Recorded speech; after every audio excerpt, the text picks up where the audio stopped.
All right, I'm ready. I'm Hayes Bradley, and my album Anywhere for Now comes out in September.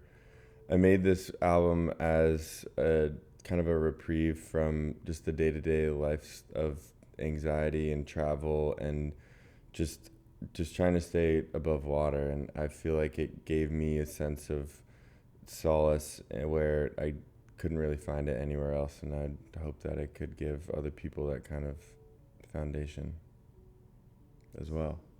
I think I'd want people to listen to this when they feel stuck and they are having a tough time of just trying to figure out what to do next with work, with relationships. If you kind of don't know what to say next, I think it's a good thing to listen to when, yeah, just feeling stuck in the mud. In a weird way, the one of the main emotions that came across just because of the amount of time that it took to kind of compile the songs was boredom, and I wanted to spend a lot more time thinking about listening to and figuring out the sonics of this record, and I just didn't want other people to feel bored when they were listening to it. And the the different the different pieces, the different like ideas within the songs kind of just came together with that sense of just trying to accomplish just true just attention. The track titles are all so different, and they all mean different things to me. One in particular that I love is Sitting on My Laurels. It was a song that I wrote on my brother's piano in New York, and he goes to an art school called Pratt, and they have these big, beautiful sculpture gardens on campus, and there's a sculpture that is super tiny in like the tiny corner of this vast field of different massive sculptures, and it's a little rat sitting on a balloon, and it's called Sitting on My Laurels. And I just really loved the sculpture, and all my brothers did, and we just thought the name was incredible. And just the rat has a little hat on, and he was just like a completely forgotten about sculpture within this sculpture garden. I feel like the song is a song written for that little rat in the field that nobody looks at. When I'm making these songs, there's always an idea in mind of what I'm feeling, or what, like, that space that I'm in. I think the song titles immediately just come after I'm done, and they always just mean something like pretty literal most of the time. Um, and you can, like, for William, for example, I just went to a William Basinski show, and I came back and was just like extremely inspired by his performance. And it was in this beautiful church in East Los Angeles, and it was a really, really hot day, and I just came back and immediately made that piece, and it was just, there was nothing else to call it. It was just like a direct channel of like what I was feeling. William Basinski is definitely one of my biggest inspirations, and after seeing that show and writing that song, it just felt like the only reasonable title. The first song on the album, When I See Your Name, I Feel You Next to Me, I just was listening to it over and over again on a plane, and uh, I was texting somebody, and every time I saw their name pop up on my phone, it just felt like that they were immediately next to me. And it's a very long flight, and whenever I'd walk throughout the city or see this person's name like anywhere, it would always just feel like a physical feeling of that they were next to me. And every time that happened, I was listening to that song, trying to figure out what it needed to be done to it. But I think it was just already done after the first time. I definitely picture visuals with a lot of my music. This one, it was harder to kind of picture like a visual idea rather than the last album. It had such a specific visual component just in my head, and just what I wanted to look like and what it should sound like with the visual too. Having the Another Day video turn out the way it did, with Kiara illustrating it, was exactly how I envisioned. It was Another Day is a much brighter idea, and the keys itself to me are just like, it reminds me of just like playing around in the summer in like third grade, and you're like meeting with your friends at the recess or something. And that's what the video I think portrays, is just like drawing with like colored pencils or something. Another Day is one of my favorite songs I've ever written, and I'm so glad that it's on this album. Working with a celloist for the first time was super amazing. I've always wanted to do that, and have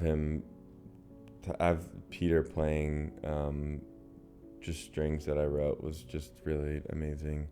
And working with Mike obviously is super easy, and just walking out of the studio in Topanga with a finished song that I had in my head was just really gratifying and beautiful. And I'm glad that it ended up being the single too. When working on Anywhere for Now, knowing that this was going to be released, compared to my last album, I had zero intention of that ever coming out. This one, I wanted to sound just much more mature and intentional to the sounds that were being recorded and the songs that were gonna make it on. There was so many ideas, and just a bunch of drafts and passes of like random synth work and piano ideas that basically had no direction. And I just wanted this kind of just piece of music to sound like it was intended to be listened to. This kind of music for me has never really been that communal until doing anything with Secular Sabbath. But every time I am impacted by a piano piece, I'm always alone, and I always feel like that could be kind of how it should be listened to. But if you're on a road trip with your friends and you want to listen to some music, like, it's good to zone out too, as long as the person's driving isn't falling asleep. The Airplane song is one that I made strictly for falling asleep on an airplane. So if you want to zone out on an airplane, you should probably put that one on. In a really weird way, it took so long to kind of compile the music. I felt boredom at times, and it helped me just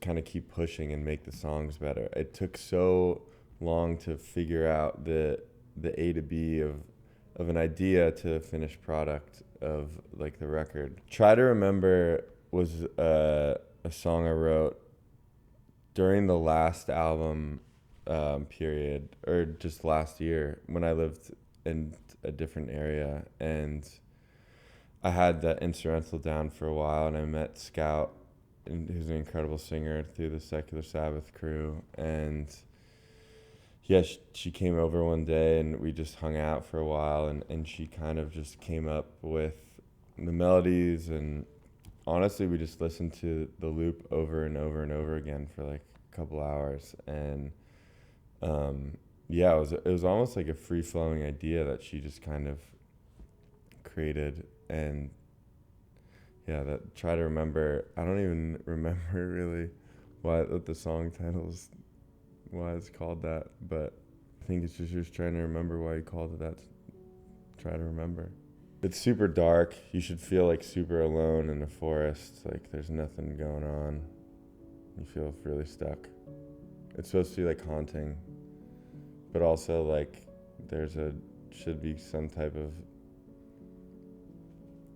tunnel at the end. Working with vocalists for the first time in an ambient setting was honestly amazing, just because there's no structure with ambient music and with piano music, at least the stuff that I enjoy making. And a lot of the time you can just kind of like flow, and there's no limit to how long or short or like spaced out a verse or a lyric can be. And I feel like working with Scout is just extremely freeing and easy. And I would definitely do it again. I think I just wanted to add something that wasn't myself to this one. Having my half past life be so focused on nightlife and club culture and just DJing, and having that kind of married within ambient music and trying to find some type of solace within that world, I think I would hope it could meet some people that live in that world that are not accustomed to listening to this kind of music, give them the same relief that it's given me. Originally I was just making this music to calm myself down and just give myself a little bit more sense of foundation, and I would hope that it would meet some people that maybe have just like a higher level of anxiety than normal because of their day-to-day life, and they could listen to it and find just like 5 minutes of gratitude.